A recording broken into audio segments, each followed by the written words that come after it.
Welcome to my channel, welcome to my video. On today, I'm going to be placing this video.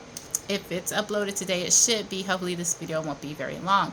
I know I don't have much to say in this context. This video is going to be in the Blackwell Family Ring Cam playlist. If you want to see that playlist, it's all going to be of a security watcher security watcher tracking and tracing of events. And I'm not creating this playlist simply for myself exclusively. I'm making this playlist to be available to you in case you also are a watcher and part of the remnant. Now, of course, you don't necessarily need to utilize my playlist, but I do recommend that you at least check it out just in case you can utilize it. Also, if you do not find any videos that you want to utilize and track and trace, which that's what a good watcher does, if you don't find any videos that you feel are worthy to track and trace, I highly doubt that, but I won't know now, will I? Then just because you do not assess that now does not mean in the future that you will not. So while I know that everyone has a predisposition to confirm, they call it confirmation bias, as well as prefer one's own, assess one's own quality of one's own work as excellent, even if that is questionable or you could argue it. Nonetheless, I feel as though it is at least worth a look-see because of the content, the urgency of some of the content, as well as, like I said, in the future, it may be pertinent to future events that you may want to track. Even if some of these circumstances, these events, these themes that I have ongoing currently are not to your taste, that may not basically always be the and I've realized I just said the same thing about 5 times. I just realized that. Okay, moving forward. So what am I tracking for this? Why am I putting this in the Blackwell Family playlist? That's already been explained. I will not do it again. I promise. Moving forward with this, what exactly did they do? So it's something simple, but it's worth tracking, in my opinion. I see sometimes my animals doing things that I feel are symbolic. I know of at least one instance where the Lord, there was like a prophetic aspect to what I had a dog named Wonder. It's not terribly flattering. I won't get into it. It's not at all flattering, actually. It's actually quite bad. But nonetheless, the Lord used my dog Wonder. He was actually the first dog I ever had to myself. It's not the first dog I've had, but the first dog that I had was like a family dog. It was my sister's dog, but nonetheless, I kind of stole her dog, like, emotionally, emotional stealing, emotional cheating. That's what her dog was doing, right? So he was her dog, but he acted like he was my dog. Don't try to understand. Some of you may understand because you may have done it, or experienced it. Sorry.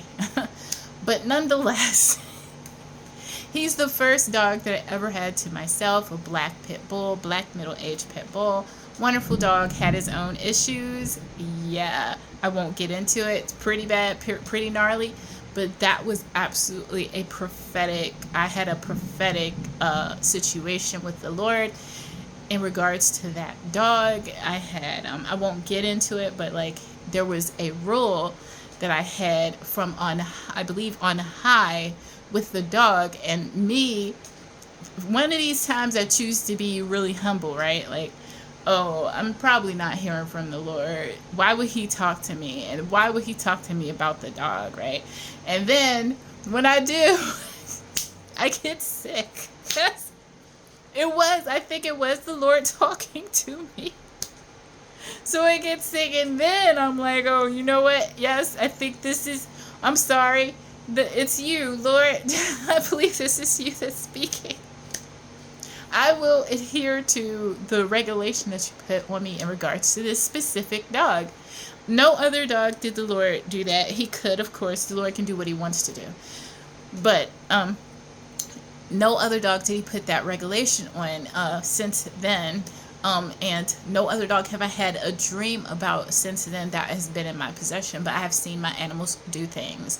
I have not been diligent about tracking what the animals do, but I think I'm going to change that if I feel it has merit. I'm not going to just track my animals unless it's just, that's not tracking really. That's just animal content. Okay. The difference between regular animal content, which there's nothing wrong with that. That's always great if you are into animals. I understand that some of you are not. But the difference between just regular old-fashioned animal content and tracking for the remnant is, and it's going to be quite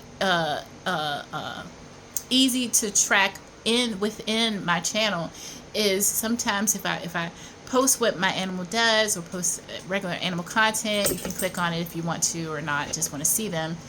That's going to be just not in the playlist. But if you see it in Blackwell Security Cam playlist, it's implied that this is a security thing. And what do I mean by security thing? I'm tracking this because this is a behavior of an animal that I feel may be symbolic of something. Okay, even if it's not specific security, but I think all things divine are associated with security. So I don't have any hesitation whatsoever to put it within that category. Okay.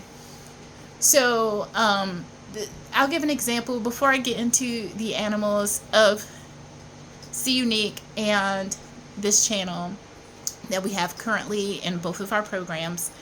Now, the animals are typically very specific to the homeschooling program, of course. They're not really utilized for Hope College, but who knows?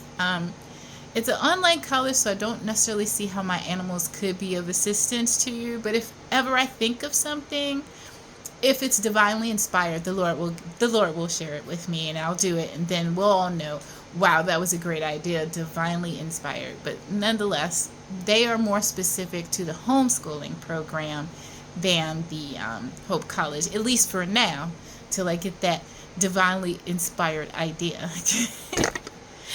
Okay, so in the past, and this is a fascinating thing, one of the miracles that I did not track, and I probably should have tracked it. It's noteworthy. It's noteworthy to the point where I should have, while it's some would consider it minor, I should have tracked the behavior of the animals because it could be utilized in case it grows or the Lord does something. But what if it just stays minor? That's okay. It's still a miracle. It's still miracles that the Lord is performing.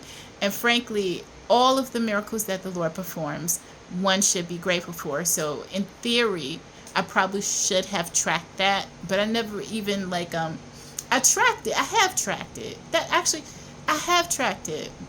That's why I'm recalling it, because I tracked it. I don't recall anything by happenstance.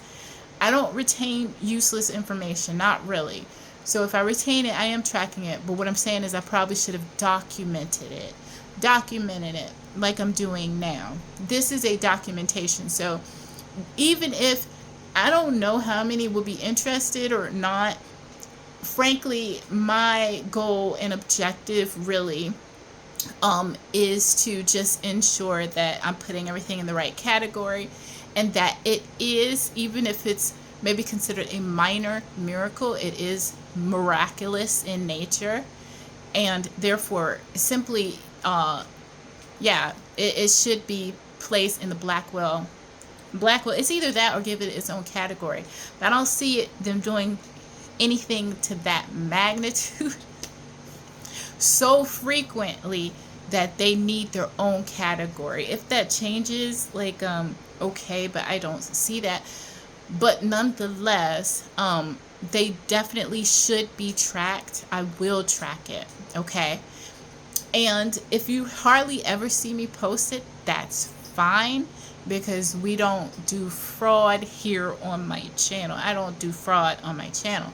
So if you hardly ever post them, that means we're probably out here just living normal. So what I did not document, what I have tracked but did not document in the past that my animals have done, and it's kind of embarrassing. I'm not gonna lie, but I'm gonna say it anyway because it's a legitimate miracle, but it is a little embarrassing. Okay, so we know that sometimes when we need miracles, it's because we're not in necessarily the best ideal spot. We need some help. We need assistance. Therefore, the miracle, hence the need for a miracle. Typically, we're doing well. Like, you still can experience a miracle where you're doing well and the Lord can even help you do better. But typically, the miracle is needed because you're in some sort of need, right? So, the most frequent miracle, right, that is embarrassing, but I'm going to say it anyway. The most frequent miracle that I have seen with my animals is in regards to feeding. And I wouldn't make this up. I promise you, I'm not making this up. Everything that you will hear, whether you feel it's small or minor, or whether you feel it is too impossible to actually be true, like maybe the ring cam thing. I made a very serious, now I don't know how many people will see it or take it seriously, but I made a video in regards to the ring camera, and I promise you I'm not a competitor. I don't have any interest. I want it to work, because clearly that's why I bought it, because I want it to work. So it's not like I bought it hoping it wouldn't work, you know what I'm saying? And it is working, and for the most part it is working. But I made a video in regards to a 10-minute gap that actually told a false narrative, a false story. How did it tell it? It told it through the videography, through the imaging, that I left the house at approximately 12:35 and never came back till the very next day. And someone who's thoughtful and thinking, investigative, would be like, well, this video is showing, she's claiming. First, they would be forced to look at my character, right? But we know that's so, because, and then secondly, they have to consider, well, it is this camera, something's wrong, because it's showing exit twice where there's only one entryway and one exit. And you literally cannot exit the same unless she climbed through a window with the German Shepherd, which is possible, but highly unlikely. I probably could, but I don't do that. I don't climb through my windows. Like, I'm not in terrible shape. You see where we're going, down the rabbit hole now. I mean, I suppose I could in an emergency, but I don't prefer to. I actually did at one point. I'm kidding. Going down the rabbit. I did at one point. I've been living here for a long time. I am believing the Lord to move out here, move into a mansion. Aren't we? Don't we all? Don't we all? But in the many years I lived here, there is one time. I think there is one time where I did that. Right, but I had no choice. It wasn't criminal. I was climbing into my own place, right? And I had to utilize a chair actually, but it's really difficult. Okay, so I'm going down a rabbit hole now, but it's not easy. Okay, so while I'm definitely not in poor shape and could pull that off, probably it's not easy, right? And I probably would hurt myself a little bit. Would I be needing hospitalization? Is it impossible if we would really go down to it in a case? No, I'll probably hurt myself, bang myself up a little bit, and require some band-aids and stuff, and some Neosporin, and maybe a little rest. But I could get through the window, but I'm not sure if like a 90-pound German Shepherd could do it. Like, and I suppose if he had the incentive that I could technically caused him to jump in the window, but I'm not even sure if I could. See, it's just nonsensical. Like, if you really think about why would I go through all that just to ditch my folks? So I'm just saying, like, if you just think about it, it's just nonsensical. Like, if I'm going to ditch my folks, the camera should really show me ditching my folks and then returning back the next day. But it doesn't show that. It shows me leaving twice. Why? Because clearly, if you use wisdom, the camera is off. The camera did something. There's a 10-minute gap in which I returned because I was gone for like 10 minutes, not 24 hours. Like the camera shows me gone 24 hours, ditching my family for a full day. The sun come up, the sun come down. I'm nowhere to be found. That's what the camera is showing. This is not why I'm doing this video. Nonetheless, let me try to get off of it. Clearly, I feel in some type of way. But this is very serious. Please understand, I don't want to, because that video is serious and this is serious. So please don't, because I laugh at, please understand who you are. When you hear me speak, right, please also understand who you're listening to. I've been through a lot. I've seen a lot. So you can't go by if I laugh or something. I have to have a sense of humor for what I talk about, the very serious things I talk about, the very serious things I claim on this channel. And so you just have to have a sense of humor, but it does not take away from the fact that that is not good, okay? Because it's a source of documentation. And no one wants to document a fantasy that is giving the wrong impression of reality, okay? So getting off of that, because that's not what you're here for. That's not what you clicked on. Okay, so this embarrassing thing is in regards to food. Okay, so I would what would I do? Oh, Lord have mercy, that's funny. So I would not have that much animal food. I would not have that much animal food. Typically, I would have it, but I wouldn't have that much. And I would have to kind of make a sacrifice in order to get the ideal amount of food. And I'm trying to tell you, I'm not making this up, but I won't say that again because that can be like a speech impediment here, because I make so many disclaimers.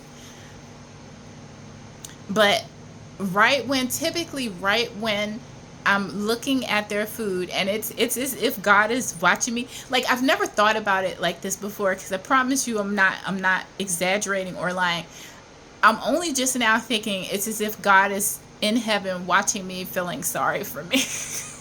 Which is also embarrassing, but I'll take it though.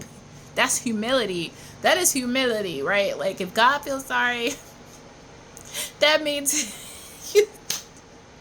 if God feels sorry for somebody, that means that they need it. And I'm like, let him bless you. Like, anything else is actually pride, you know? So I've never thought about that. And I'm only just now thinking about it. It's as if he was in heaven looking down at my situation and was like, and told all my animals, and all my animals are like, yes, God, Heavenly Father, because we know animals always obey God. Unlike us, hopefully we improve. They always obey God when God tells them something. So it's like he's looking down at my situation. He's like, animals, you know how she loves you? And they're like, yeah, she does love us. Like, you know, she doesn't have a lot of food. And they're like, yeah, we seen that. Like, we've been eating though. It's like, yeah, you have been. And frankly, you have enough. So I want you to fast a little bit. And then, like, I lie to you not. I don't know. I will not say that's 100% what happened, but I lie to you not. I have had that happen on so many occasions that it's worth documenting. Okay, so if they ever do it again, I will try to document it. I will try to document it, because I will try to track it and trace it, because that is a miracle that is happening in my life regarding the animals. But nonetheless, how many times has that happened? I would say probably more than 30. Repeatedly. Repeatedly. We have food, but nonetheless, like, I will not give a false impression. There are times where we have a lot of food. There's the times we have a little bit of animal food. I'm not even going to lie. Okay, I'm not going to lie, because that's pride, and I'm not going to do it. So, what would it look like? It really would look like my animals would just stop eating. I lie to you not. I would not. Of course, even if I said something to them, could they understand? So I wouldn't say nothing to them, of course. And even if I did, I don't think they can understand English. But can they understand God? They absolutely can, okay? So I wouldn't say nothing to them. I will offer, and many times I will offer them a lot of food. And it's like, I'm trying to make, like, almost like even with the animals, I'm trying to make it like I got all this money, got all this food. When, girl, you know you don't have that much kibble. So I'll like give them like extra, and I lie to you not. That's how I'm not fabricating it or trying to make it look like, because someone could easily make it look like, well, they wanted the animal to fast, but they kind of fed the animal at the wrong time, and so the animal's not used to eating at that time, and it refuses to eat, or, you know, basically trying to make it look like a miracle has taken place. No, true blue miracle. I'm trying to feed the animal at the same time, extra, because that's just how I am.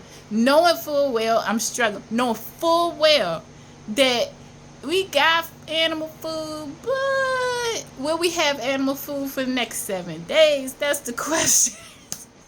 That's the question. And if everybody keeps eating at the rate and the pace that they are eating, will we have animal food in 7 days? That is the question. And I lie to you not, over and over and over and over again, I would do nothing different. I would bring the food to the animal, whether it be cat. Was it the cat?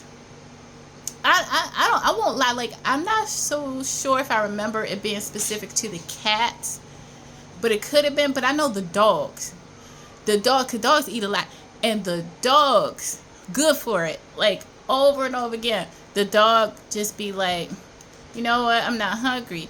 And it's not like, they're not like coughing, they don't like seem ill or nothing. They just be like, and I've also had them like eat half. They'll like eat half, and I'm like, this is interesting. And it always be when it's kind of average, like if everybody keep eating at the same pace and everything, will we have food in the 7 days? So that is the embarrassing but very real, and it happens so often. I'm saying at least probably 30 times with several different dogs that have come through our program and come through our lives, that it's notable, meaning this is almost like it's more likely to happen than not with at least every dog that we meet, that we have, that we love, that loves us, where at least one time when we have that dog will present with no issues, no like seeming no illness or nothing like that, but we have like half a bag of dog food, and it's between us, like, do we want to, like, you know, devote something really nice to, I won't get too much into our business, but it's between making a decision. And so the animal, typically, more likely than not, the animal, especially the dog, will go up to the food, present like perfectly healthy, and then eat none of it. Then next day maybe eat half of it, and then next day maybe eat all of it, which that technically that's one, so like half. I'm trying to do mental math. Okay, so none of it, that's one meal. Half of it, that's 1.5 meals. So that's 1.5. That's one and a half, and if the dog could be satiated with just half that amount, that technically is about one meal, and that's cut in half, so that's 2 days, and that's three. So that's three technical. That's almost like, no, that's 2 days. That's like 2 days where the dog didn't eat, because technically it's like the dog ate half, then the dog ate none, so that's a whole day. Then the dog ate half, so, and then, but quite frankly, if the dog eat half, just, you know what, I'm getting frustrated. That's how you can tell it's real, though. I'm sorry that it's not eloquent, but it's real, okay? It's not eloquent, but it's real. So, yeah. So, miraculous, okay? I wish that it was presented better for you. But nonetheless, and I wish that I had my math on deck before I pressed record, because now I'm frustrated at trying to do the mental math. But nonetheless, it's real. So, apparently the Lord was, I don't know, quite frankly, it seems as though it looks as and that's why I said I'm going to try to be more diligent about tracking that, because frankly, I also see that as a excellent survival tool. Now, many people think that this is silly, and I actually feel bad for them, because quite frankly, I don't understand. While I know that practical things can, even without divine help, be utilized to be a survivalist and to thrive in a world that is becoming more chaotic day by day. Any help that is divine that one can get, I feel like it's very silly not to accept it, okay? So I take this very seriously, knowing that any situation that I get into, and it's very comforting to me, and hopefully it's comforting to at least someone out there, to know that you're not alone if you have indeed Jesus Christ and you are part of the remnant, that he may very well help you in what seems to be the minor things. Frankly, if you're going to have these animals and they're going to thrive, and you're going to be as a family, whether you are off grid, on grid, in the city, out. It sounded like someone was screaming. A pardon. Okay. Hopefully I'm tripping. It sounded really far away, so I probably am tripping. Hopefully. Okay. But regardless of where you are, while you are trying to thrive, having the Lord's help is, I feel for me, it's essential. I'm part of the remnant, so of course I want his help. And does it seem pitiful? It's absolutely pitiful, but nonetheless, that's why it's called divine help and divine intervention, and that's why it's called a miracle.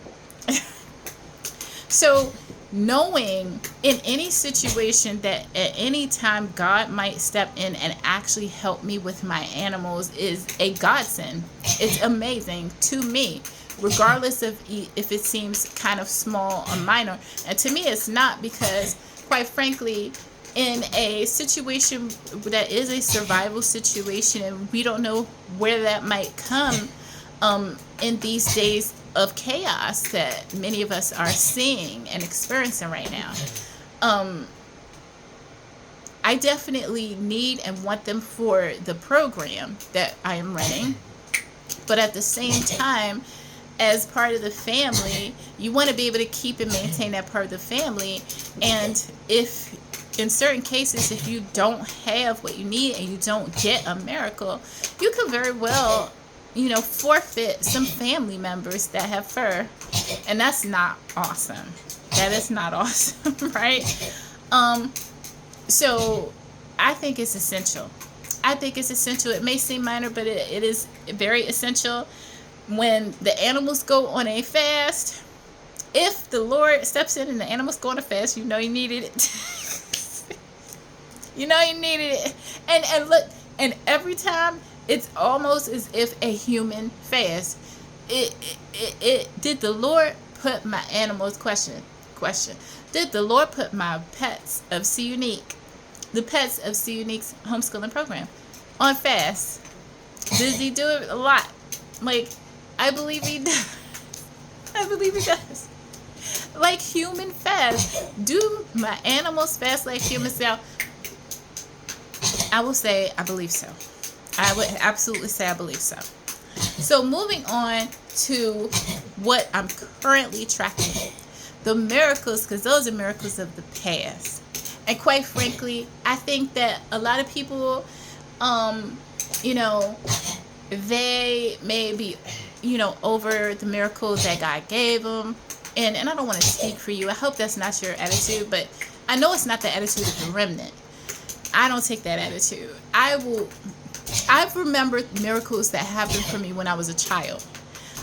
I have a grateful heart. You can't really be part of the remnant and not have a grateful heart, because we burn with fire for the Lord. We love the Lord very dearly, which is why Hope College, we study the scriptures so deeply, because of how much we love God and love his word. But I will hold on to a miracle for life. Yeah, like I feel like every miracle that the Lord has ever done for me, I will remember for the rest of my natural life. And I think that's the way it should be. Whether it was a small miracle, and I've had huge miracles, whether it's small, medium, in between. For example, with my son, with my second son, not my first son, specifically my second son, I had a miracle that was blockbuster. It is the miracle that is unbelievable. It is the manna from, this is the hardest miracle, and I know when people come through my channel, it's one of the hardest, it's going to be one of the hardest things for people to accept and believe about me, about my channel. Maybe look at my presentation, why would God do that for you? Why? And frankly, I actually get it. I get it. I get it, right? In a certain way, okay? And I mean, maybe because I love him so much. I honestly don't know, but I do probably think that it has something to do with how committed I am to God and how much I love him, and therefore he might be, that might make him predisposed to assist me with miracles because of my faithfulness to him. I don't know. Like, I'm thinking that probably is what it is. Okay.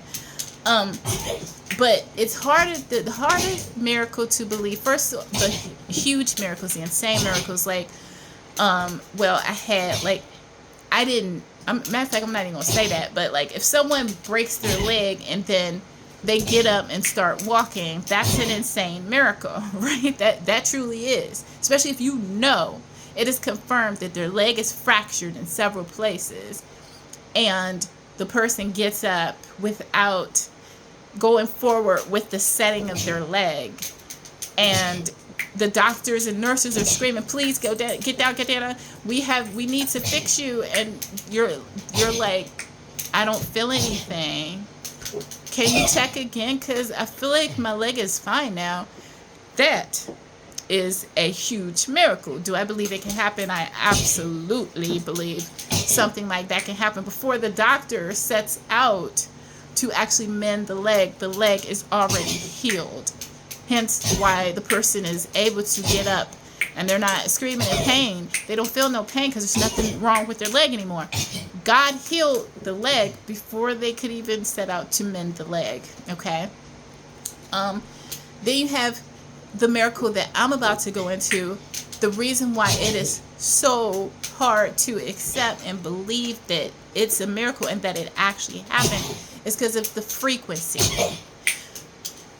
It is like there's times in the Bible in which a miracle is more miraculous because of the frequency, and it requires real time. So people struggle first with the belief in God, but then a God that is so real, because you got to get past the real, especially when you're seeing it in real time. So this God is so real that he's actively monitoring the situation, making deliberate moves, adjudications in real time as you walk with him. Okay? What does this look like? This looks like getting manna from heaven. Understand? So God himself sets his heart and mind to feed his people. So the manna is falling. The manna is falling on a dedicated schedule.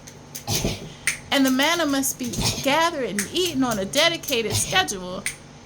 And there's rules and regulations in regards to how you will deal with and treat the manna. For example, God is so in real time, meaning this is a miracle. It's compounded because God is actually so embedded in your situation that he's expecting you to expect him the next morning, and the morning after that, and the morning after that. So this is a super miracle.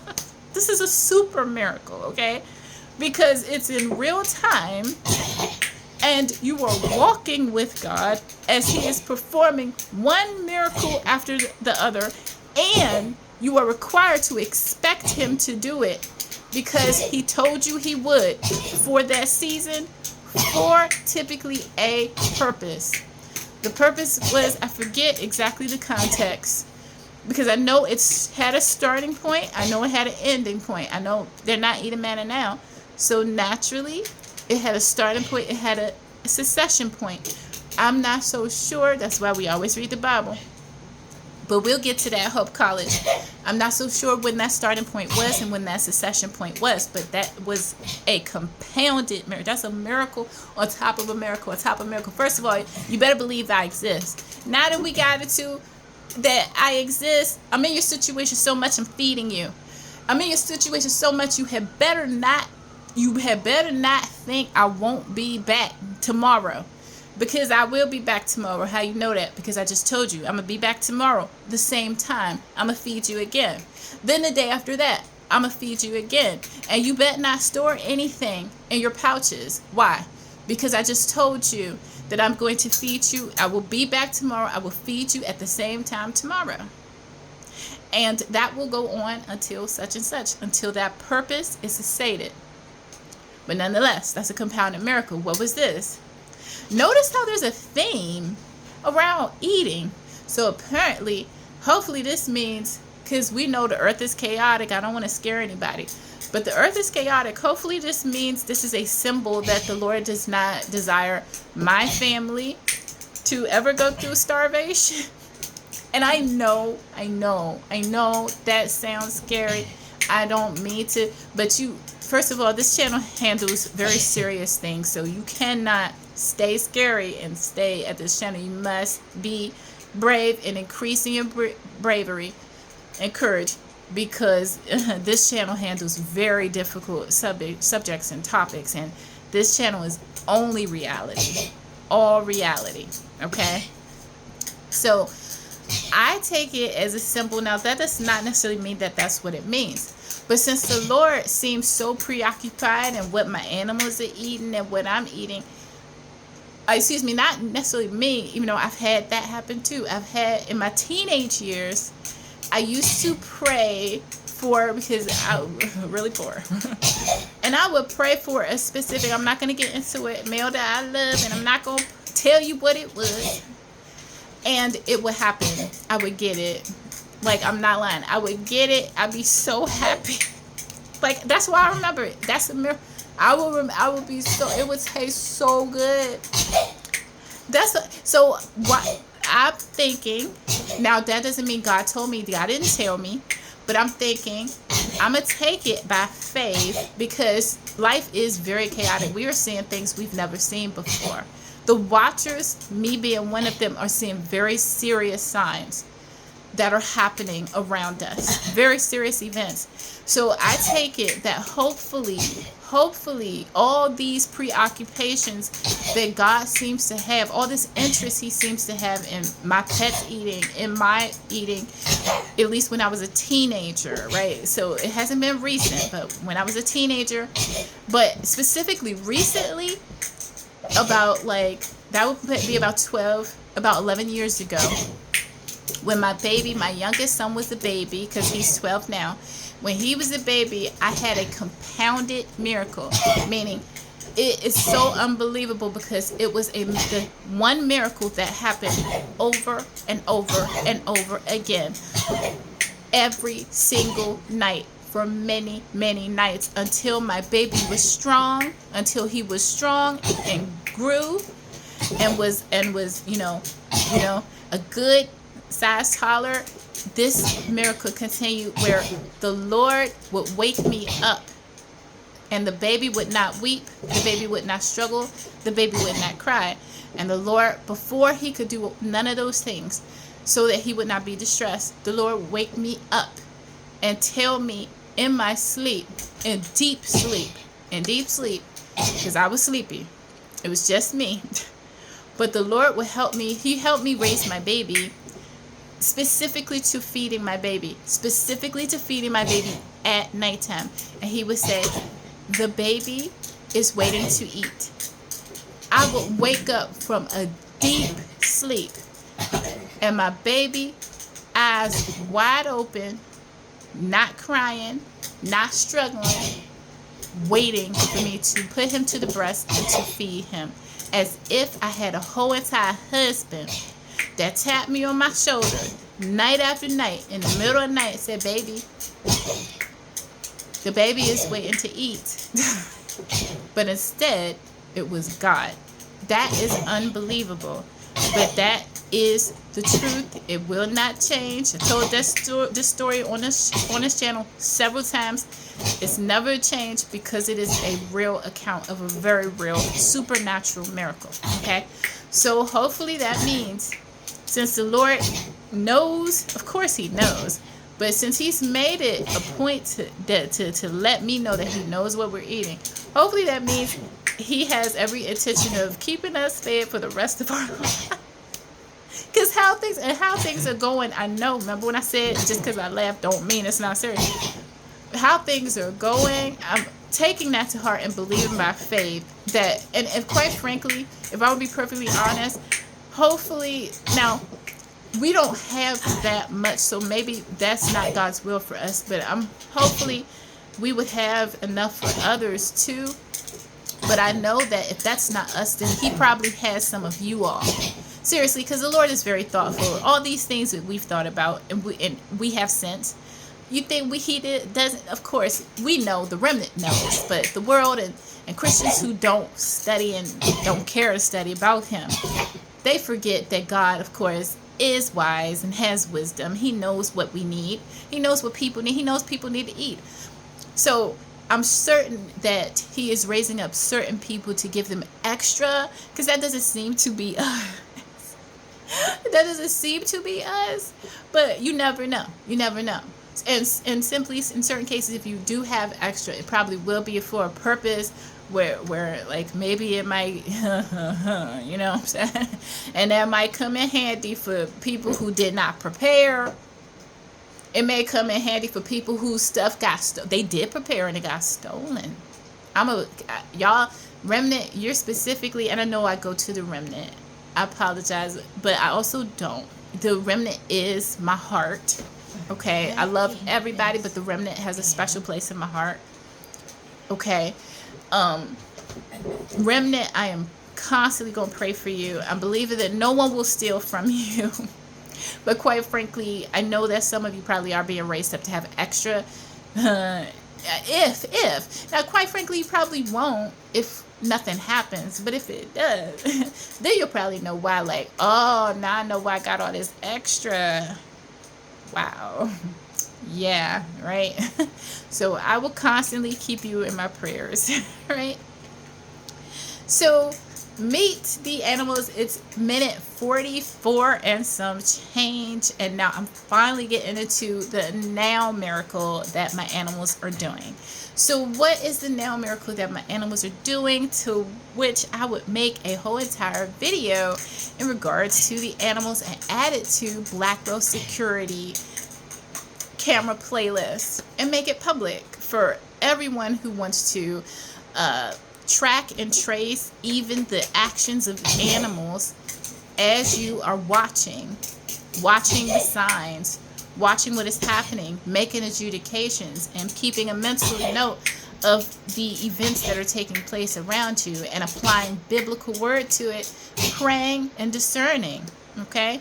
As you were doing these things, the miracle that I've seen in my animals is twofold. So in regards to specifically, and I hope and pray, because it's gonna look so goofy if this doesn't work, I'm gonna try to do picture-in-picture, y'all. Wow, you could tell that this is low budget, but nonetheless, okay, that should be Lilly. I'm gonna try to make it happen, but pardon me for the awkwardness if there's nothing there. But it should be Lilly. So meet Lilly. Lilly is an adopted. All of our animals are adopted. No, one is not. One we just bought. Okay, and he is the most messed up one. No, is he the most messed up? Yeah, he's messed up. But we love him and he loves us amazingly, right? But we're not at him yet, so let's focus on Lilly. Meet our cat, Lilly. Lilly is our gray tabby cat. She's old now. She's so old, like we adopted her and we didn't get a birthday, so it's hard to keep track of her age. I would have to look at how old they guessed she was on the paperwork. So then I'd have to find her paperwork. And then I would have to do the math between then and now, even though it's a guess. So basically, I don't know how old Lilly is. But Lilly has been around so long that I don't take her for granted. I wake up. Sometimes I poke her because I'm not quite sure how old she is. We know what that means. I'm not trying to be grandma here, but we know what that means. So I will, yes, I will, like a little child. Yes, I will. I'm a simple woman, okay? I know I'm an old world simple woman, okay? So I will poke her, and when she responds, I'm happy. Let's just say that. So our gray tabby cat, her miracle that she has seemingly to experience is, I did not teach her. This is gonna, for some of y'all, this might seem gross. Our house is clean. It is. Just take my word for it. It is. It's not perfect. Oh, remember, I want to live in a mansion. You think I'm going to have a dirty mansion? I don't want a dirty mansion. I like clean. I like pretty. But I'm not going to show you my house. You're just going to have to take my word for it. You're just going to have to presume, give me the benefit of the doubt that I'm not living in a dirty, filthy house. So what is it that she has done that I'm tracking and tracing? So this bizarre behavior in this old cat, she's not a young little kitten, but I'll call her a kitten, and I'll probably always call her a kitten. But our little kitten that's probably between 5 and 10 years old, okay, at this point, that I poke sometimes just to make sure she responds, because one day the Lord will allow her to go on because he's merciful like that, right? It's a form of mercy because, you know, it's not easy living with human beings, and it's not easy living through the last days with human beings. So God is good, you know what I'm saying? He's merciful. So she has decided, like, we didn't do anything to cause this to happen. And we taught our pit bull, but I don't want to get into him. This is not his story quite yet. But we taught our pit bull for different purposes, actually for survivalist purposes, to both go to the potty outside and go to the potty on a pad. I know, a pit bull. It's very specific for, first of all, put this context. We live by ourselves. We are Christians. We do everything that normal people do, but we are Christian, and we live in we live in a very dangerous area. I'm just going to say it. Like, I know that people don't want me to say that, but it's just the truth. We do. So we live in the middle of Sodom and Gomorrah, essentially. And so I didn't do this in the past, really. But I brought it, first of all, I hated the concept because I prefer all animals to go outside. But as a person who truly wanted true freedom, actually, true freedom in the truest sense of the word, I wanted to have a dog that was small enough. That would be a pit. I want to have a dog that is, I'm telling his story. Basically, I'm not going to tell his story yet because he's going to get his own time. Let's stick to Lilly right now. So you won't know why we have the pet until I get to him. But since we're not on him, let's go back to Lilly. I know, right? Like, I'm blaming y'all for my lack of eloquence, right? Like she's talking to us like we're the ones that are making her not stay on topic. sorry. Nonetheless, back to Lilly. So there's a pad. You don't know why, but there is. But you will know why once we talk about the pit bull. So there's a dog pad. And Lilly has taught herself, essentially, to get to the point, she taught herself to go to the dog pad. So now the cat can go to the litter box and she can also go to the dog pad. We did nothing to make that happen.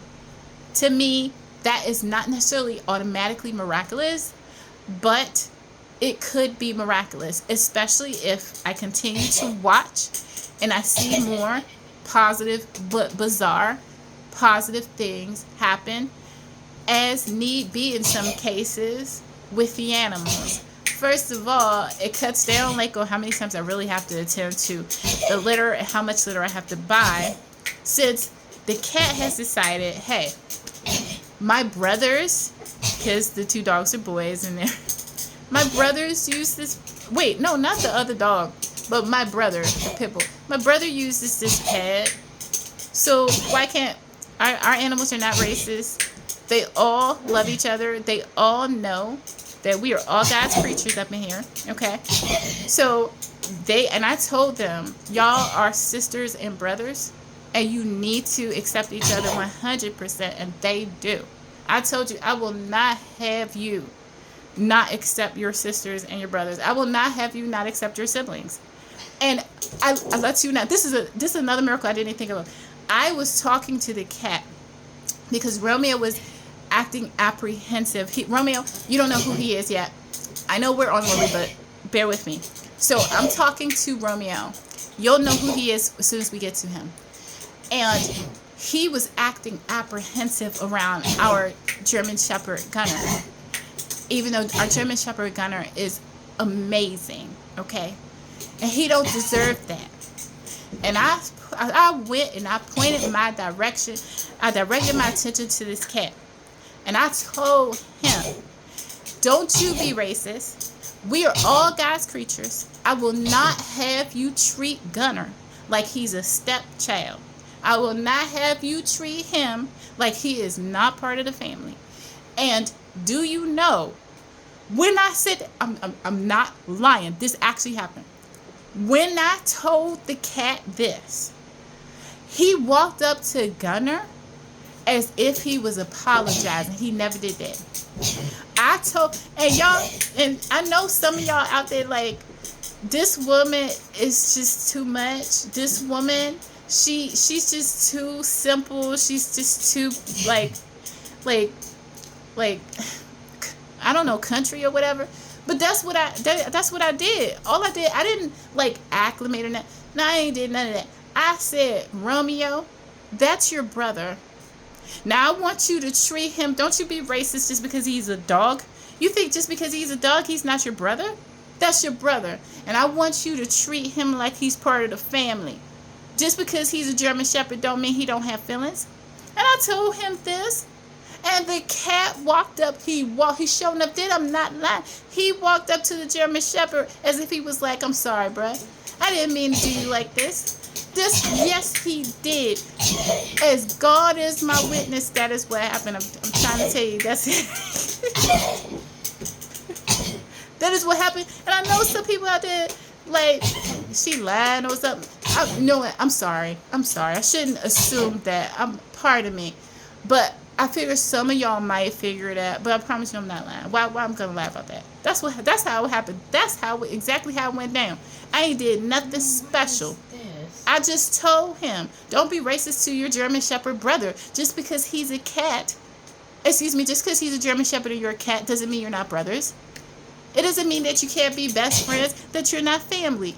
So don't you be treating him like he's a redheaded stepchild. when he's part of the family too, and he has feelings. You think just because he's 90 pounds that he don't have feelings? He has feelings. And he wants you to act relaxed around him and not act like you all scared. And ever since then, Romeo has accepted the German Shepherd. And I told him that I don't understand how he understood all that English. Like I'm gonna be. I don't think he should. I don't know, but that's what happened. And ever since then, ever since I told him in English what to do, he did it. It's really that simple. I don't have the answers. I don't have the answers. It's a miracle. It just happened. So let's get back to Lilly. So yeah. But that's it for Lilly, right? That's the miracle that Lilly did. She taught herself how to, like, she just got up one day and was like, you know what? I want to go where my brother goes. Her brother, Lily's brother, Lilly the tabby cat, her brother is the pitbull. And so she was like, I want to go where my brother goes. And so she went where her brother goes. And ever since then, she's been doing that. And then, yes, sometimes they will go because they also have litter boxes. But I love it when I look in their litter box. Now, yesterday it had stuff. So they must have felt like going back to old times a little bit, or just reminiscing on old times. They must have felt a little sentimental. So yesterday they were presents left for me. But there are some days where I go and there's nothing, and I love it. I love it. I'm all for it, because then I could just address just the pad only, exclusively, and the litter boxes are essentially empty. Now, will they continue to do that? I don't know. That's why it's called a miracle. I'm not the one making them do this. I'm not God. I can't make a cat go to the pad. But I don't know. Quite frankly, if the Lord just wants to show, because sometimes the Lord just does something for a time, but they could do it for life. Yeah, that would be great. Because then I will rarely have to buy litter, you know. But essentially, I don't know. Your guess is as good as mine. Will she continue to use the pad? I don't know. Will she continue to use the litter box? I don't know. But she has both to her disposal. But it is what it is. Quite frankly, I don't mind either one. But if she does continue to use the pad exclusively, mostly, that's going to make it super easy for me. But will the Lord make that happen? I don't know. It doesn't have to. It doesn't have to happen. But I welcome ease at all times, because only someone proud and arrogant or false pious, when they know that they need help, you know, only someone false pious would not accept God help when God help arrives, okay? And I am not one to be false pious, okay? So now let's get off of Lilly and let's get on to, and it's 45. I need to write these minutes down. So 45 Lilly. Oh my goodness, I'm not prepared, you guys. I am. Oh, I know someone is gonna watch this and laugh, because like, it's unbelievable how unprepared I am. And now, what minute is this? This is 58. Okay, 58. So 45 is Lilly. So 44 is Lilly. And Romeo is 58. So let's go into Romeo. Romeo's miracle, essentially the same thing. I'll let you not. He did it when he saw Lilly do it. This is so funny. This is so funny. So when Romeo, our male cat, he should be here once again. And you can laugh. Part it if you don't see anything there. I'm doing this by myself, and it's obviously low budget. Okay? But hopefully I'm pointing to something. And hopefully it's Romeo. He's a white and black cat, so if you see anything else, something went wrong. Okay. So Romeo, okay, he did the same thing. He did it after Lilly. Okay, and of course they both got it from the pitbull, but he did it after Lilly, and I guess it seems as though when he saw Lilly do it, and he was like, that's interesting, because he's just a regular cat. Like, we think that Lily actually at one time probably lived on the streets, but Romeo, I think he was just a regular kitten that just never been on the streets. And so it's quite interesting that when he saw his sister, I think when he saw his sister do something, and he adjudicated that that's a good idea, right? Then I guess he was like, you know what, I'll try it. And then he's done it. He's been doing it. He's been doing it. Once again, it's okay if they stop, because most cats, we're prepared to, first of all, my mind is blown. Like, I wouldn't even think a cat could do such a thing. But then again, but God, right? God can make anything do anything. Mine is blown. But nonetheless, now we know. For those of you who've never heard, seen, or something that, well, you've heard it now, okay? Because our cats are doing it, okay? We've not taught them anything. So Romeo just started copying off of Lily. It's okay if it stops, if they just become normal and just go to the litter box, that's okay. If they decide, because right now they have a choice, right? They're spoiled. They have a choice. They can use their litter boxes, or they could choose to keep their litter boxes pristine, okay? And they can go to the pad, right? But whatever they want to do, they can essentially do that, okay? But once again, if they go exclusively on the pad, that's awesome, because then I'll just address the pad, and I will hardly, if ever, have to buy a litter. So now let's go to, what minute are we? 101. Okay, 101 is the pit bull, and what the pit bull has done. So this, bam, this is the pit bull. This is Gucci. Okay, so first we did Lily, then we did Romeo, and now we're doing Gucci. Gucci didn't do a miracle. Aww, I actually feel bad, like, but we gonna highlight Gucci because, I mean, hey, look at his harness. Doesn't he look cool? He looks totally awesome, right? Gucci didn't do a miracle. He didn't, but that's still our baby, and guess what? All right, but I will go into Gucci, and I remember what I'm going to do Gucci. And the context. So, the survivalist context. So, I wanted a dog that essentially, and I know this seems negative, right? This seems negative, but look at the channel and the context that you're on. This channel covers serious topics, very serious topics, and look at the world around you. Tell me that it's not needed, okay? All right, so I always take into consideration, what if life happens and we, through survival situations and just possible potential chaos, I try to set up my home and program, etc., in such a way that it can have durability, resilience. We are not an army compound, but then again, all things are possible in Jesus, and I try to stay ready. No, I probably shouldn't say whether I carry or not. I won't. I think I said it. I will, because I think I've already said it. I don't like guns, but I believe in them. I don't like them for us, but I believe in guns. I totally believe in guns. All right, but nonetheless, and the reason why I said that is because I think I said it already. I think I let that duck, is it duck out of the bag, cat out of the bag, something out of the bag already. So figure, don't be awkward, just say it. Okay, so, but I am always trying to see, how can I, with our situation, because every house program, every program house situation is different, and times change, situations change, neighborhoods change. As things change, how can we be durable? How can we be resilient?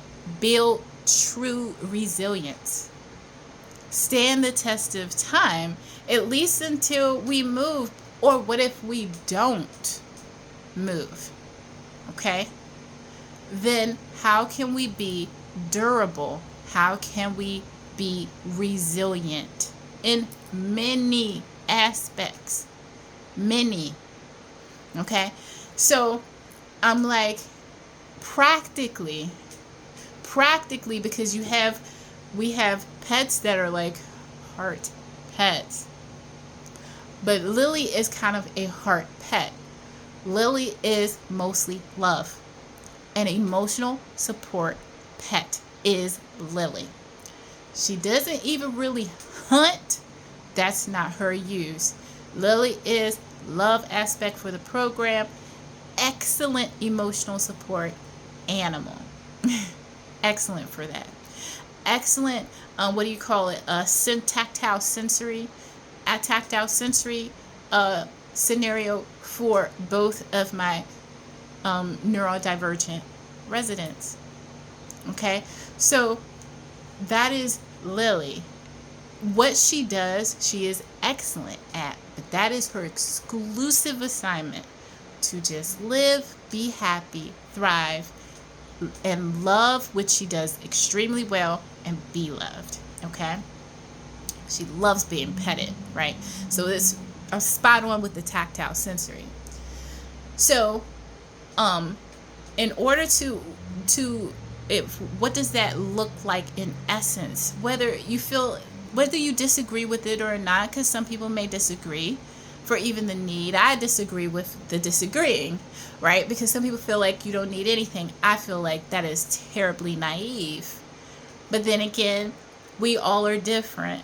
I feel like it's terribly naive. You look around and I'm like, how can you possibly think you don't need anything? You see all the crime, you see all the craziness, and you feel you really don't need anything. And then not just you feel all of us don't need anything and no preparation. I'm like, you're playing with me, right? You're playing with me. Right? So in order, what does that look like? I'm like, okay, so I love big dogs. I love big. The bigger the better. Love big dogs, love working dogs, etc. So of course that's going to be a heart thing. But I'm going to get into the other pets. And it's the reason why I'm saying what I'm saying. So the pit bull comes into play. How? I'm like, resilience and durability, and then suitability for a program, suitability for our situation. Pit bull, what does a pit bull typically? Resilient much. Our pit bull is extremely, now first of all, I've said this in some videos, he has a human phobia. But as weird as that is, it works in our favor. Excellent guard dog, because he doesn't want nobody but us around him, essentially. And no, I actually tried to address that. So it's not like we're using his fear. No, it's not like we set out to capitalize upon his phobia and allow him to keep it. That's actually not what happened. And so it's quite interesting. It still works in our favor. You might have to take that. I will not assume that you disagree. You might have to take that up with God if you do disagree. Right? God may have adjudicated that we're more important than the dog. We can utilize his fear for our favor. But nonetheless, that is actually not what we set out to do. That's just how he is wired. Nonetheless, I will probably still try to help him at some points, but the type of help he needs, and it's deep-setted because he will be 2 in December. He is the dog. We've had him longer than any dog we've ever had, and some would be like, why would you admit that? You're a deadbeat. Like, I'm not going to respond to that. That is, but nonetheless, it is the truth. But he's extremely resilient. So that fear, I guess maybe because he's a pit bull, that fear is okay. I'm going to fight my way through life, through the zombie apocalypse, because to him, everybody that's not us is a part of the zombie apocalypse. And quite frankly, and I'm on his side kind of, because I'm like, look at Washington D.C. right now. Look at it. Okay, and tell me my dog is completely misguided. and I'm gonna tell you, okay, let's build a hot dog stand in Alaska in the middle of the winter. Okay, let's just stand right out there and sell hot dogs. Okay, maybe some hot chocolate. Hot chocolate. Right, with full thermals and everything, but, or not Alaska, Antarctica. Let's make it even colder. Okay, so I feel like my dog I feel like he's more right. While I would not necessarily want him to have this phobia forever, if he kept it, it is what it is. But I feel he's more right than he's wrong. Okay, the dog seems to know where he's at. He seems to respond to it appropriately. And I feel like the dog takes what's going on more seriously than many of you guys. So I've got to say, while my dog is not necessarily, this particular dog, our pit bull, is not necessarily perfect in a situation, I got to say, he's more prepared than some of you. The pit bull, as much as he is imperfect, as much as he should not have an actual fear of people, he is more prepared for what is happening in the world around him than some of you. And he cannot use YouTube, he cannot use TikTok, he cannot read the Bible, yet the dog is ready for just about anything. Our dog. And quite frankly, for him, every day is the zombie apocalypse. So he stays ready. I almost have a hard time decrying his belief system and his response of how he should deal with the world. I almost have a problem with saying he's wrong, because it just seems to match what is happening around us. Right? So that's Gooch, okay? Gooch is durability, small enough to take places, small enough to get under things. He actually spends, right now, another miracle. I don't know if this is truly a miracle or not, but to me it is part of the miraculous, possibly. He likes to spend, we don't have a huge place, and all the animals I talk of, because I know you being thoughtful people, one day, if not every day, when you hear me, you're like, where do all these animals stay in such a small, she said she lives in such a small space. That is a good, no, that's a good question. I'm trying to tell you, everything has to work intricately for what we do and how we live, provided I'm not lying, which I said I'm not, and I'm not. Everything has to work intricately. We can't be precious with space. We can't do it. If you're precious with space, you're going to get angry really fast here, because indeed, I'm not lying, all these family members, which is 3, all these animals live in the same space. Everyone is happy, but nobody is terribly precious with space. Nobody is mean with space, else we could not do it. We couldn't do it. So, and that's true of our cats, that's true of our dogs. Okay? So, Gooch is never been, he's not precious with his space. You can actually, if provided you family, you can actually bump into him and he will not be mean. He will not be mean. We like that about him. In a place so small, that's the kind of pet you need, especially if it's a dog, especially if it's a strong dog. Okay? He's not precious. He likes it to be touched. He likes to be sat next to. He likes all those things. He actually, right now, he's under the bed. It's shady under there. He likes it. He's been out and he prefers to be under the bed. He knows it's crowded. He knows it's crowded. He knows it's not that much space. He's thinking, but he also knows it's shade under there. It's cool under here. I can be with my people. I can listen to her talk, and he loves how much, all of them seem to love how much I talk, and I talk a lot. I can, because that's what he's doing. He's listening to me run my mouth hours on end, and he's happy. He likes it. which is one of the things I love about animals. They love to listen to me talk. And I love to talk, so it's a match made in heaven, okay? Love it. So that's what he's doing right now as I speak. He is trying to survive the zombie apocalypse, which he feels he's successfully doing because he's right at home where he prefers to be. He has his bedroom, he has his pad, but then we probably will take him out tomorrow for a field trip, which he will like, but he will be ready. No, he will not be friendly. I just told you he's not. He thinks that y'all are zombies. Would you be friendly to a zombie, space alien from Mars, trying to abduct you, chop your head off, and do experiments? No, you wouldn't. Well, that's how he feels. Yes, I supervise. That's how he feels.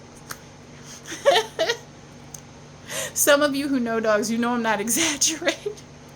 So, yes, but resilient, durability, easy to feed. 30-pound pit bull, easy to feed. 30-pound pit bull, tenacious. Their thing is not size, it's tenacity, and he is that. I will not tell you because it'll make me but I'm trying to tell you. There are signs that I'm not going to say because people are too judgmental. I can't. I would love to prove it, but if I prove it, they'll judge me. And while I can't, there's certain judgment I just don't. I'm not abusing him. But nonetheless, no, truly just living life with him and all that stuff. He tenacious, okay? So I would not want to be the space alien walking up on him and refusing, because quite frankly, our dogs are not, nope, we don't have actual mean pets. But he can get there if you are a zombie and you just want to trap him into a corner. But why would you do that? Clearly, you're an alien Martian zombie and he does not want you to pet him. He really doesn't, okay? Right? So why would you do that? Second of all, I'm not going to let you do that, okay? Because I don't need the legal fees and stuff. And then first, I don't want you to get bit and all that. But that's true. So he's excellent guard dog. Excellent for a situation like this when stuff is crazy, okay? Excellent guard dog. A guard dog that can fit under the bed, that is happy to listen to me talk for hours, happy to be under there because he's like, it feels good in the shade, and happy to just, and not precious with space, all that stuff. So this is resilience, longevity and stuff. It's practical, easy to feed. 30-pound dog, easy to feed. Will there be some days where the Lord might have him fast in life during a multi-year relationship? Probably so. Right? But still easy to feed because it's a 30-pound dog. There you go. So while it may seem like a happenstance, while certain things may seem like a whimsical thing, much of almost every aspect of our house is actually pre-thought out, predetermined, actually took time and actually implementation and just fits intricately, so much so that if a domino was to be removed, it could disturb something else. That's how perfectly everything has its place in our household. Everything has a place, everything has a function, everything has a purpose. And it's true that we all mesh together. We all mesh together. And that's a requirement in a small space where everything must use its purpose, do its purpose, and sometimes you'll have challenges like life, right? And for example, like the survivalist aspect, right? So dogs typically will not be the easiest to move in a survival situation, but I would be more prone to move them probably than the cats. Hopefully everybody, because no one wants to leave a family member. No one wants to leave the comfort of a pet if they have a choice. But sometimes you don't have that choice. And the dogs are practical because the dogs are a deterrent that we have because they're not poodles. So they are a deterrent. So everything fits, okay? So now, Gunner. Gunner is minute 120. So 120 is Gunner. Gunner, I saved the best for last. Gunner's miracle is mind-boggling. It is mind-blowing to the point of controversy. I know that some people may, but I will not presume because it's negative, and I don't, unless I know for a fact that there is a dissenting group, unless I know for a fact that there is a opposing section, I don't like to assume that you're in opposition. I don't like to assume, so I try to say, I know some of you may disagree, okay? But Gunner is a service dog in the truest sense of the word. We don't really have situations, and I'm trying to be delicate because I don't like telling my son's business. But considering that my son's, one of their situations is neurodivergence, supposedly. I believe we know this channel believes in miracles that will never change. I also don't like labels, because especially a label that can change, okay? So know where I stand, and once again, listen and understand who you're listening to, what they believe. That's all important for context, okay? In context. So in this, at least in this season of our lives, it seemed expedient to have an excellent dog as a service dog. Now, what that will look like, because I'm not the greatest, I am a capable dog trainer, but I'm not the greatest at the most advanced aspects, especially with older dogs, okay?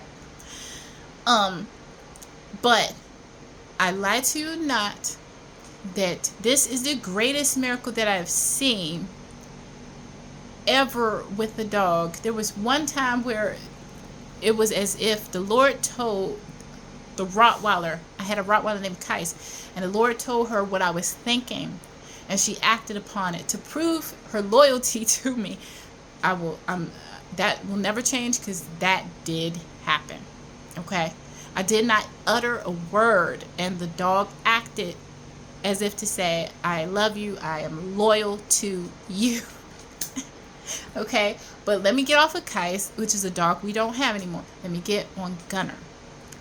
Gunner, the greatest miracle to date, because he actively seemed to, no, that would be Wonder, because Wonder was a whole, I think Wonder, I didn't love Wonder the way I love Gunner, right? But I did love Wonder. But Wonder seemed to be a sign to all America. And let me get off of that, because it's not a good sign. And it wasn't a good, what seemed to be a prophecy, which we know. I don't get him here saying, I had prophesied this, I prophesied it, I don't do that. So it's probably real. Okay, probably true. And you probably want to consider, if you haven't seen it, I don't know if it's still up or not. It probably isn't. But if it is, you might want to see here and add here. Okay? But nonetheless, that would be the greatest miracle, because God had something to say. Presumably, he said it. He had a symbol to symbolize, and then seemed to prove, I am speaking.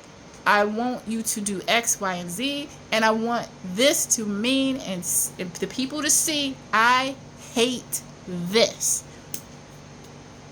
Okay, so I guess if the video isn't up no more, it is what it is. Okay. But Gunner, then that would make Gunner the second miracle. And frankly, since Gunner is about 4 years old and could live at least 4 to maybe 7 more years, hopefully, He might do more miracles, but then, of course, that would be God doing the miracle using Gunner. But does he have to? Absolutely not. Absolutely not. We love Gunner as a service dog, you know, a part of the family, but he could very well. Nonetheless, the greatest miracle in recent that is not as great as Wonder, the black pit bull that was my first dog I had on my own, that I think was a symbol, a prophecy to all of America about something God absolutely hates, to the point where he enforced it with sickness until I bent and obeyed and recognized that he was speaking to me after all, and I have to actually listen and adhere to the instructions that he gave me. So, that being said, the second greatest miracle is that it seemed good and expedient, it seemed durable, and it seems to give a sense of resilience. That while my neural divergent, at least for now, because I believe in healing, my neurodivergent residents would be my sons. They don't exhibit this really, but at the same time, it seems prudent, right? It seems prudent. So there is a such thing, and it's very extremely advanced. And I had been for about a year, I had been distressed. And none of y'all knew that. I have been distressed that I have not been providing this. It seems like something my program should provide, even though it doesn't necessarily seem to be an urgent need. It doesn't make sense to me that my program is not providing this for my neurodivergent residents. And so there is this thing called an elopement. I don't even know exactly, I forget, because I did some research. An elopement service dog. And there's very specific tasks that this dog I wanted to perform. But the hardest task, the most difficult task, was I wanted the dog to use its physical body to sit in front of the exit and entryway for hours on end as a deterrent. Now, they can do more than that, because I once again, I don't want to assume everyone is the opposition. But just in case someone is, I did not say they can't do more than that. I said that that's not necessarily what I require personally for my program. I know there's a higher level of training. It's specifically in case there is an attempt to elope and the dog is staying there, but there's still an attempt to elope, possibly move the dog. But I know my two sons, especially with his size, with Gunner's size, my two sons are not really predisposed to that. I know my younger son, being exceptionally adventurous, he would be more inclined, because we know our children, than my older son. But nonetheless, that's a kind of a big obstacle. It's not, once again, I'm thoughtful too. I'm not an idiot. Not like you think I'm an idiot. But we know that that's not an obstacle that can't be overcome, especially without even higher training. But the miraculous is this, that they're still not inclined due to his size. It's just puts the odds that the program is providing this, which is exceptional. It's exceptional. And because of that, the odds, just like everything is just working cohesively to be beneficial and provide the resilience, the durability that a program, that our household, that our family needs. And especially in changing situations around us that really don't have anything to do with us. But all these things do seep into our homes a little bit in regards to the environments that we're in and surrounded by. Joseph, chill, I'm doing this. But nonetheless, this dog, Gunner, he does exactly what I want him to do, because quite frankly, and that is a really, frankly, I will also say to God, I'm going to say this, and it's going to be crazy in a good way. Who is the better trainer? Right? Because I have spoken in my videos, and I know I speak very boldly, and I speak in a way that makes many uncomfortable. Because I even told about, especially black people, and how education was introduced to the black community to replace God. No, not as a positive tool to accentuate the lives of America. At a point, education became a tool to replace God in the African American community. And the people who have done this are disingenuous because they refuse to admit that. So it makes me look crazy. It makes anybody that agrees with me look crazy. Yet we're the ones that are telling the truth and shaming the devil. It is a fact. How do we know this? Because education became the apparatus that separated parents and children, and that changed the sex of children. And it became the apparatus that caused distrust between parent and child. And those are simply the consequences of establishing a God and using manipulation of the positive aspects of this God. The fact that many see education as a positive, and it should be a positive, but using it in such a salacious and such a nefarious manner as to replace God, and not telling the masses that this is what you're doing, and causing people to suffer persecution. People like me who tell the truth, who see what is being done. And we've been doing this years ago when every other commercial was get education. Every other commercial was go to college. But at the same time, they were doing, I promise you, we, the watchers, attest to it. We are the minority typically. We are the voice that no one is listening to. And we said consistently, constantly, years ago, education, there's nothing wrong with education, but you are replacing God with education, and that is idolatry. And now you suffer the consequences.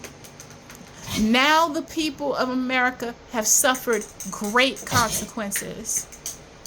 And I don't want to be smearing nobody, especially a parent.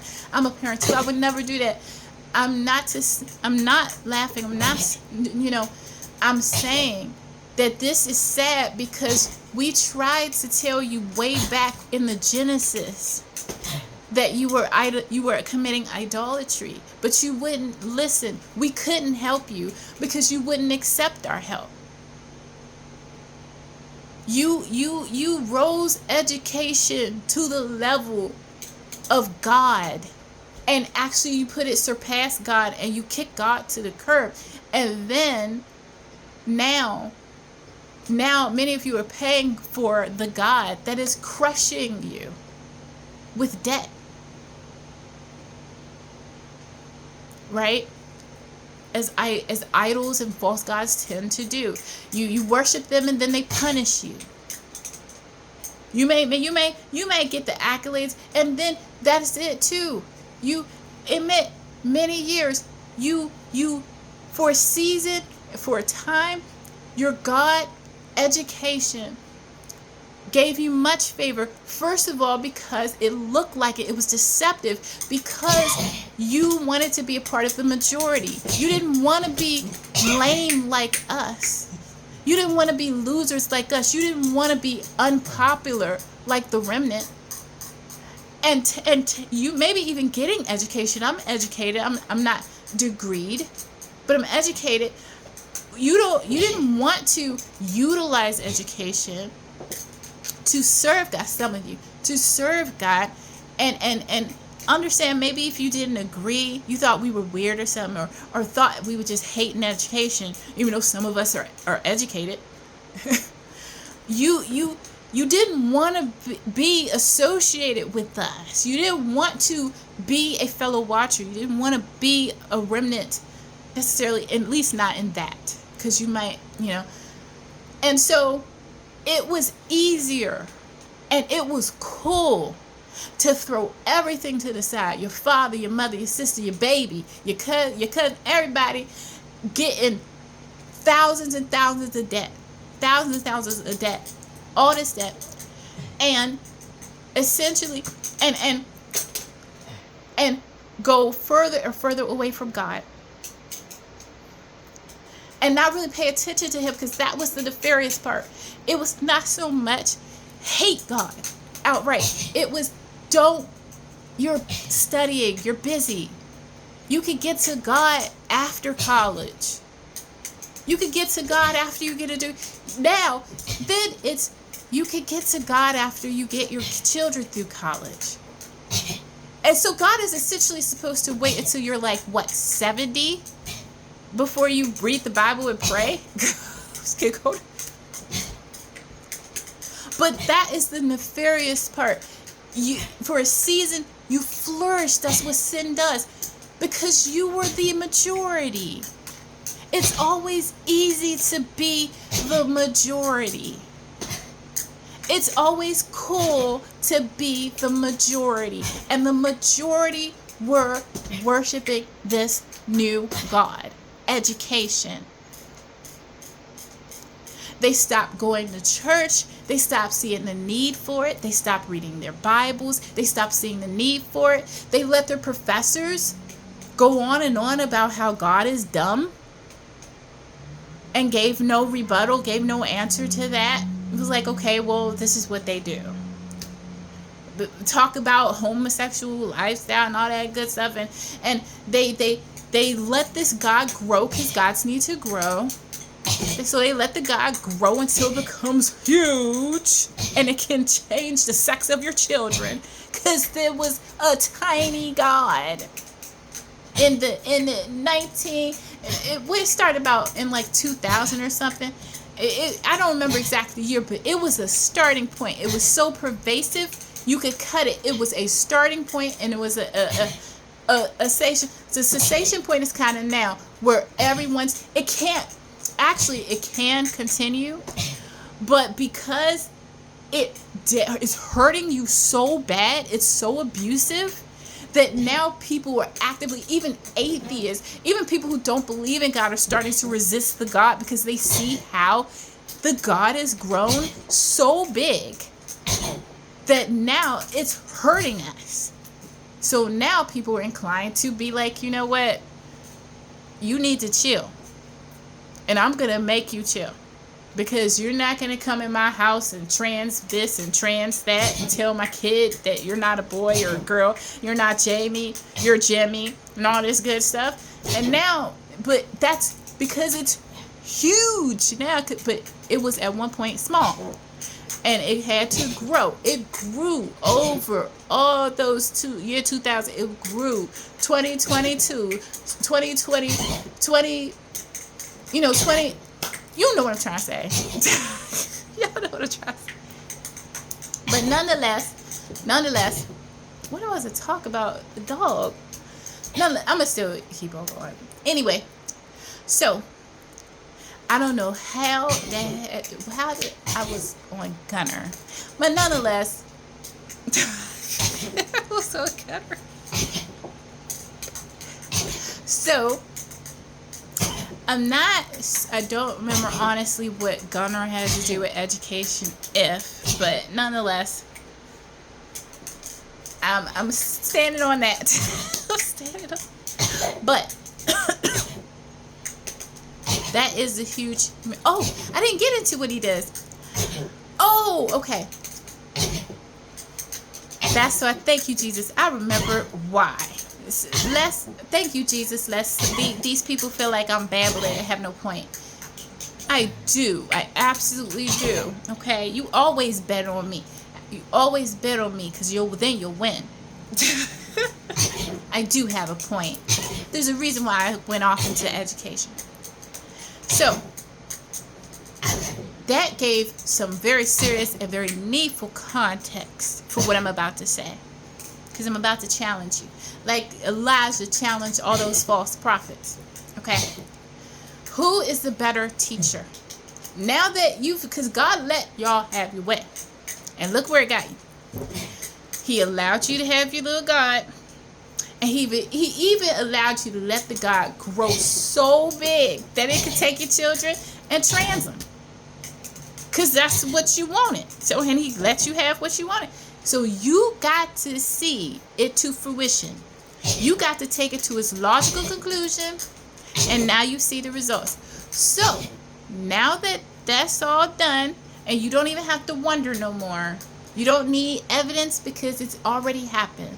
You see what happened with your God and where it got us as a society. So, I pray, tell me this.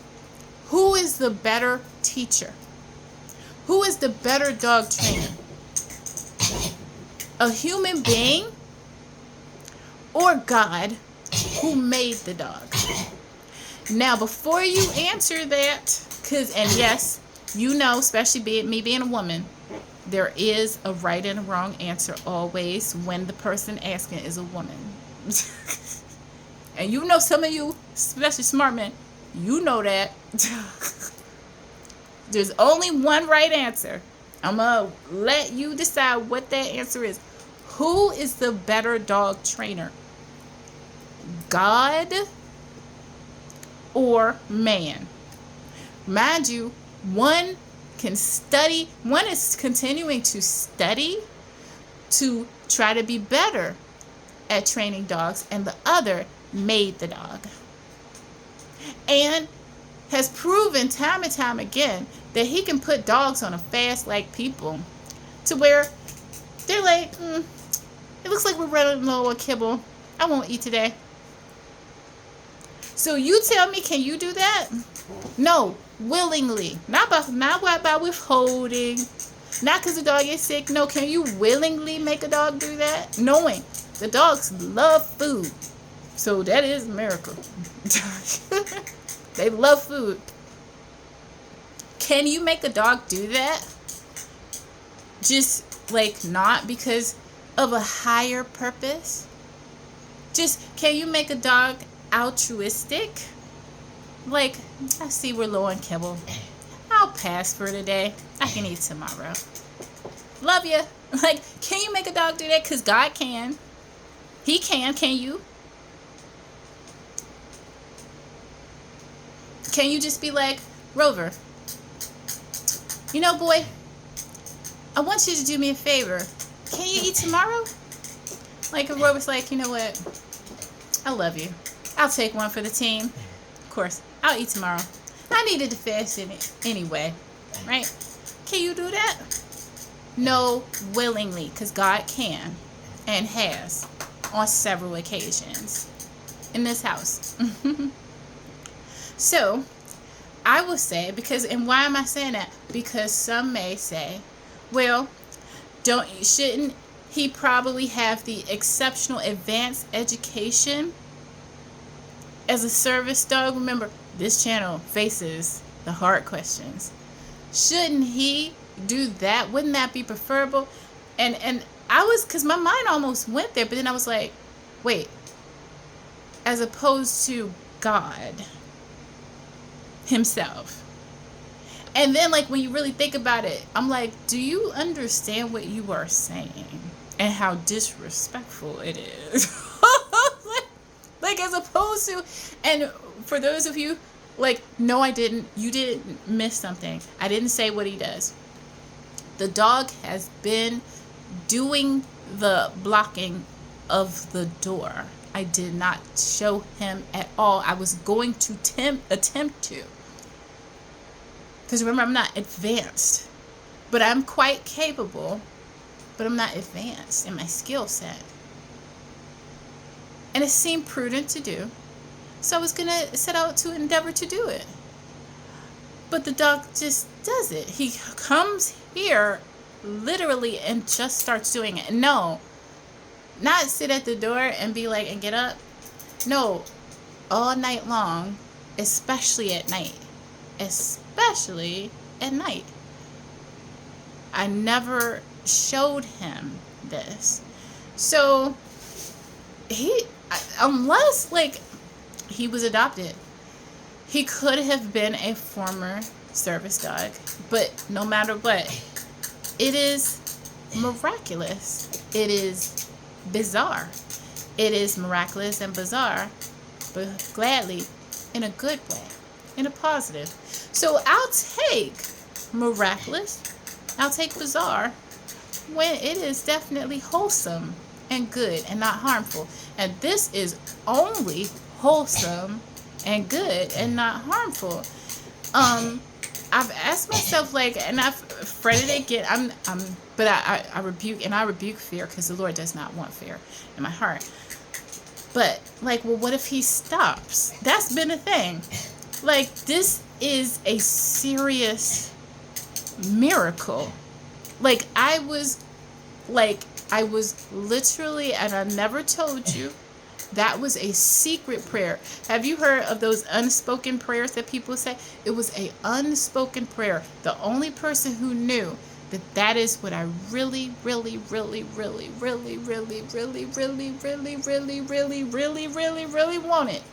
was God. He knew all along. He knew what I was thinking. He knew what I was feeling in my heart. He knew all along. Did you know? No. But he did. Did I put on any? No, I did not. Show no signs. But that's what I wanted for my babies.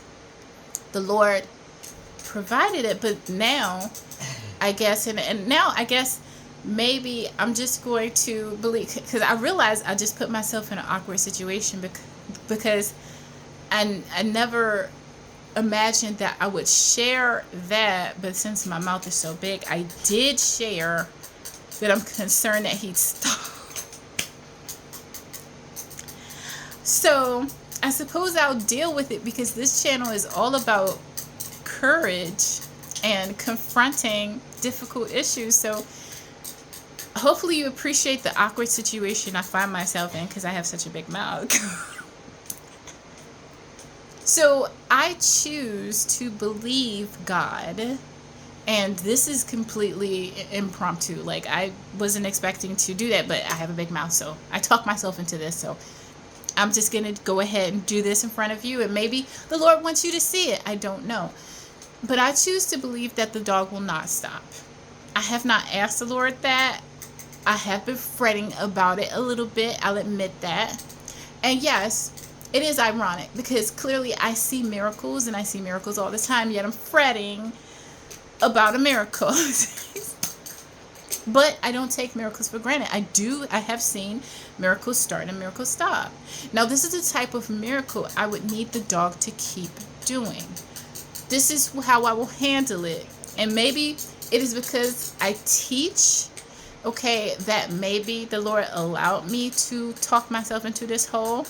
So I have to show in real time the proper way to deal with this situation that I've got myself into. Really, it's not your fault. So here's what I'm going to do. The Lord knows this is on my heart. Like, I've gotten this miracle from you. Apparently, I didn't teach the dog this, and I needed this. I realized that the reason why it's called miracle is because it's not inclined to happen. I need this miracle to continue happening for a long time, okay? So I choose to believe, while I didn't even, initiate this, since I'm in it and since I have people watching. This is so funny. I choose to believe that he will not stop doing this. But at the same time, as Shadrach, Meshach, and Abednego, if he does stop doing it, I might try to reintroduce him to going back to this miraculous behavior that he has been demonstrating without any human being really showing him, this is what we want you to do. Or just let it go. Okay, perhaps the Lord will gift us a service dog. Perhaps we will teach him, because you could teach your own service dog. We will teach him. We consider him a prospect. He is a service dog in training, but nonetheless, we have his whole life to work with him and teach him and train him. But nonetheless, as Shadrach, Meshach, and Abednego, I will not be afraid. I choose not to be distressed. The Lord knows it's something that I obviously want for my sons.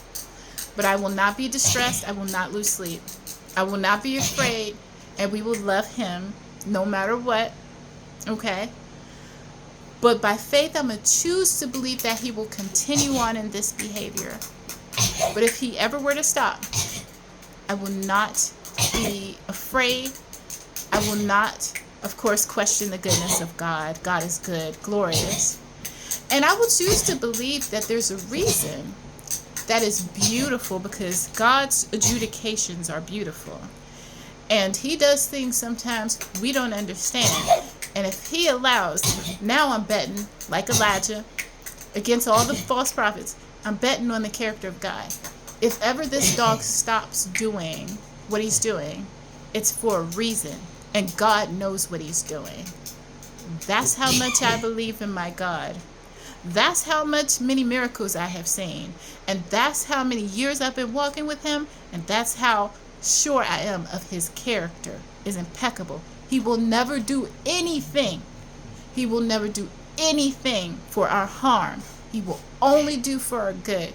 So if he causes the dog to suddenly stop, there's a reason for it. And he knows what he's doing.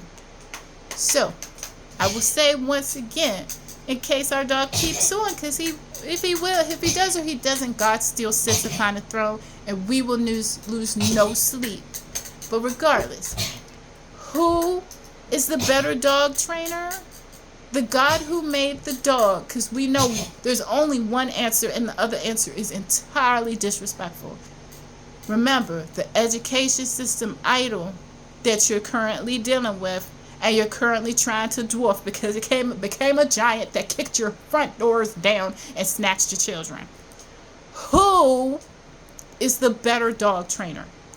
God that made the dog, or people who are still learning how to train dogs? Even the best of them. Who is the better educator? God or man? Which answer is the only correct answer? I will not insult you by answering the question for you, because we all know what the right answer is. Good day, and I hope you enjoyed the video. Bye. Now I gotta edit this video. Oh, I don't know if that's gonna be possible. Look, if you see this video and it just has all the pictures of the pets at the very end and all the places where I pointed like this, I didn't actually do that because I don't know how. Just forgive me. I'm sorry. I'm sorry for the low quality of production. It's not Hope College, so I'm not terribly worried about it. But nonetheless, bye. And I'm going to try to do it so that all those awkward times will not happen. But if it does, bye.